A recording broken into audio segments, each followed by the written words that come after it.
एखाद्या गँगचा sharp shooter होता होता आज तुम्ही डॉक्टर झालात. या वाल्याचा वाल्मिकी कसा झाला?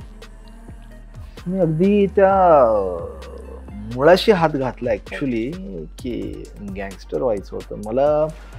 मी ना बच्चनचा डायहार्ड फॅन आहे ऍक्च्युली.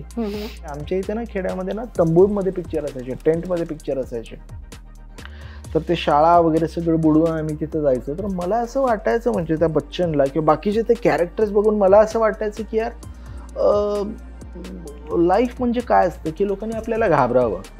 म्हणजे मी बघायचं होतं गब्बर सिंग किंवा बच्चन असेल असं एखाद्या बाजारपेठेतून चाललंय, टॉक टॉक टॉक बुटांचा आवाज येतोय आणि मग तो चाललाय आणि लोक सगळे अरे हा आला तो आला आणि गब्बर आ गया, गब्बर आ गया असं म्हणत लोक दार खिडक्या लावायचे. तर मला असं वाटायचं माझं आडनाव सोनावणे असल्यामुळे मला सगळे सोन्या म्हणायचे.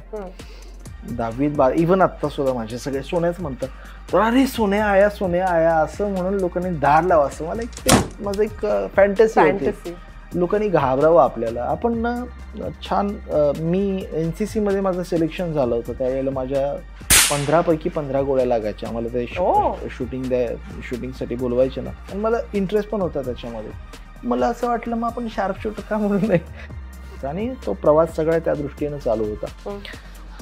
म्हणजे मी गंमत अशी की शाळेमध्ये ना मी मराठी मीडियममध्ये खेड्यातल्या एका शाळेमध्ये शिकलोय. तर आमच्या शाळेमध्ये आम्ही गुरुजी बाई असं म्हणायचं. आमच्या टीचर फॅकल्टी असं काही नव्हते भानगड त्यावेळेला.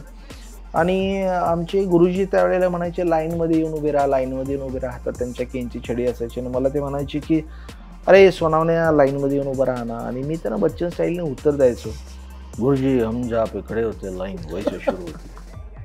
आणि मग गुरुजी आमचे बच्चन सुचवायचे ऍक्च्युली.